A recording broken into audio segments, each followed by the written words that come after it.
Okay, I have this frequency music on in the background. I still have company, but hopefully you can hear me over it. I don't know. There's a competition with the microphone, what sounds it picks up, and sometimes it doesn't pick your voice up as much as it picks the music up. It's weird because the music's barely on.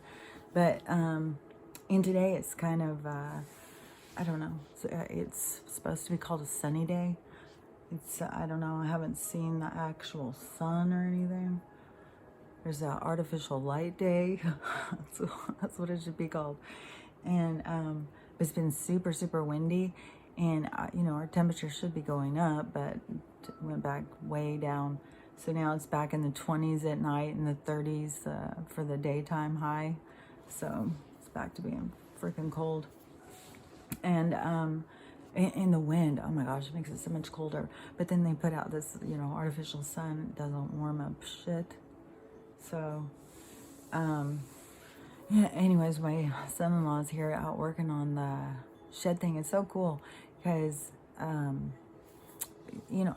knew he would want to do something while I was here because whenever he's come, he'll just go outside and I'll go outside and I'll find him. He's just out raking or just looking for some little things to do. So I was like, oh, well, I want to work on this thing that I'm building. And what perfect timing because he's a roofer. He knows how to do the roof and that's what I need to do.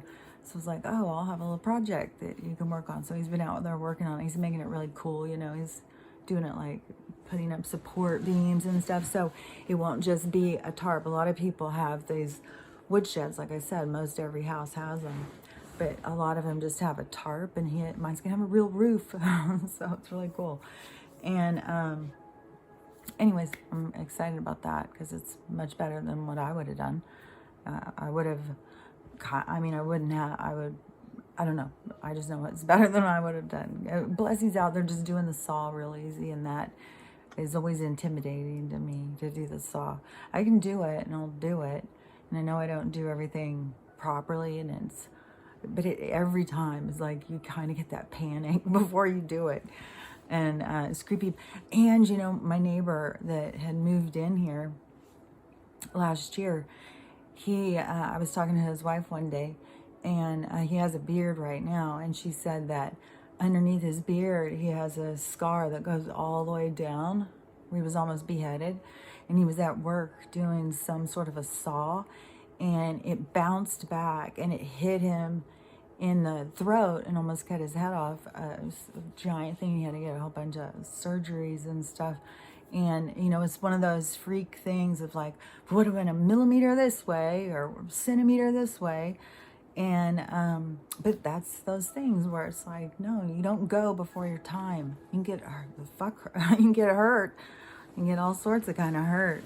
And sometimes your hurt is to elevate you. It's like time for an elevation. And so you have to get hurt so that it opens something new inside of you because you have to figure out how to survive. So it gives you new perspective.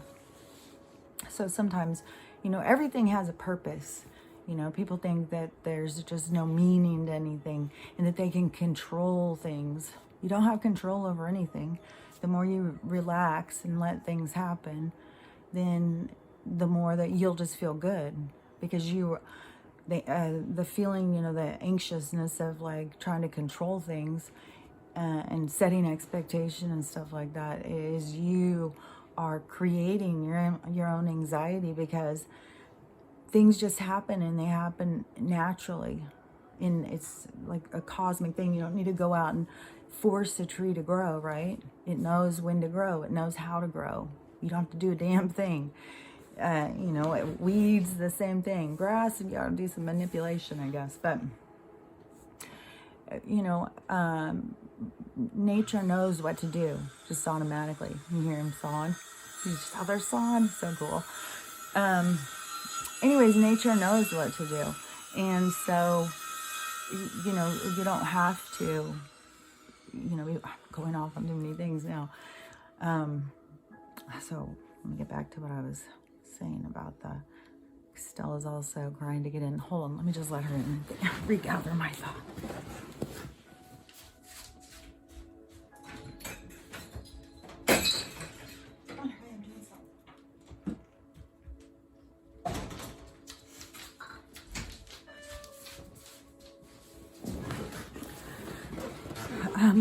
Okay, but anyway, so when souls will start feeling like all anxious or something, like you have control over things, but when you realize, you don't have control, that's the whole thing with let go, let God. When I told you, I could see that, and I just thought it was like a catchphrase or something. And all of a sudden one day it was like, oh, I get it. Oh, just let go.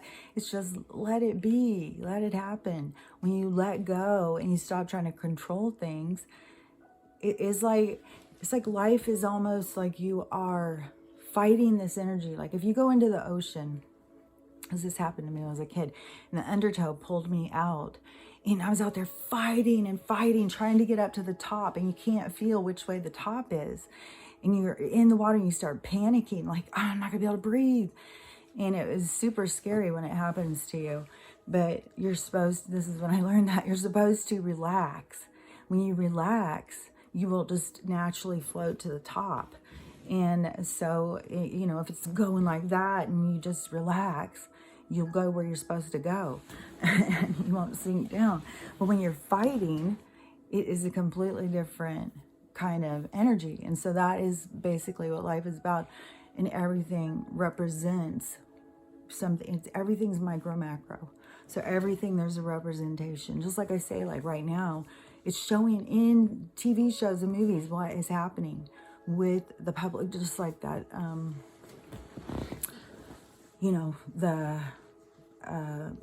the First Lady thing, going and just putting out this completely false person who doesn't even exist. And then they put this whole persona out. It's not even the same gender or anything.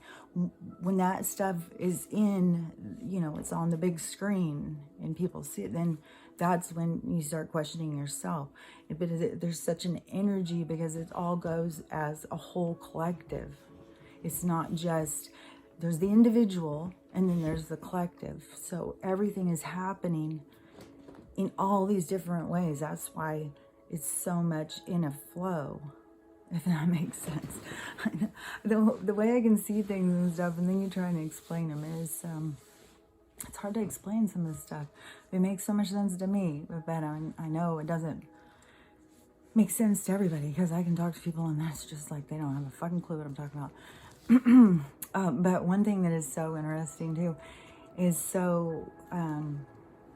my son-in-law just had 2 people pass recently, and for one of them, he's been communicating with them, and he was telling me about it. And he started using a pendulum, and he said, he can't tell everybody because people will think he's crazy, but he started seeing like, oh my God, this is real. He's having a real conversation with somebody on the other side. And I said, yeah, once you see it's real, like, yeah, but when people open themselves up and they start seeing it, you have to have an experience. So he's going through something hard, but it got him to have this huge realization, because then like, there's no death. They're right there with you. I mean, they're even closer. They're closer in your space than when you are in a body. They're right there. And so he's been communicating with them and asking him questions. Even his mom is asking him to ask him. So, it's cool because he's getting to see, like, I'm still in communication with this person, even if they're not right with me. And so I have been telling him a whole bunch of, going crazy stuff. Telling him about what's going on in the world and what's happening and what we really need to fear, and the poison and what's really happening to people. And so, he's been listening to me and stuff. So he was talking to him this morning, and I said, ask him if I'm telling the truth. And he said, yes, the stuff I was saying was right. Yeah, you're poisoning us. I don't even know all the stuff he asked him, but yeah, about the poisoning us, and the things are about to change. There's going to be a huge change. And I'm really looking forward to that. And there's a marker too. I don't remember the whole thing because, I never follow any of all of that stuff. I'll just hear things. But I know there was a marker. I know that the hunters become the hunted. That's a big one. And I keep hearing that over and over. And that one that's the switch over. That's when we're no longer going to be their victims. Now they're going to be hunted by us. They hunted us like we were animals. Now the tables are turning. So the hunters become the hunt. Yeah, the hunters become the hunted. That's what it is. And the other marker is the queen. They said this long time ago that the queen would get COVID and then she will die, but she's already dead. She died a few months back. But they always do this, you know, somebody dies and then they hold on to the information until hey, you know, this is a good one, we'll drop it now. It's all manipulation.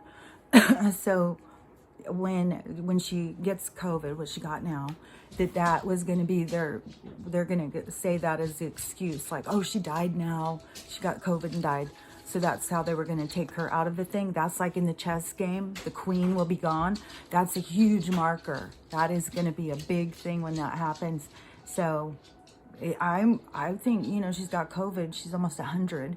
How long are they going to make her be? I mean, especially she's already dead. So I think they'd give her a couple days maybe. You know, she fought. She did her best, but she still succumbed. So if she dies this week, then I think there'll be a lot of action happening. There's already so much coming out. You know, the corporation and how it's infiltrated into all of our existence is so, I mean, it's in everything. It's coming out all over the place in everything. So, you know, all of this stuff, like I said, it's like an intersection or a giant collision. Everything's just going to slam in to everything else all at once. Oh, and the stuff with Trudeau in Canada and him closing down the banks and stuff. Oh, I forgot. I haven't even been talking for a couple days. I've just been doing the ones I taped Friday. Oh, so when I've talked about some of this stuff, I've been talking to other people. I forgot. So some of the stuff, well, I think you can keep up.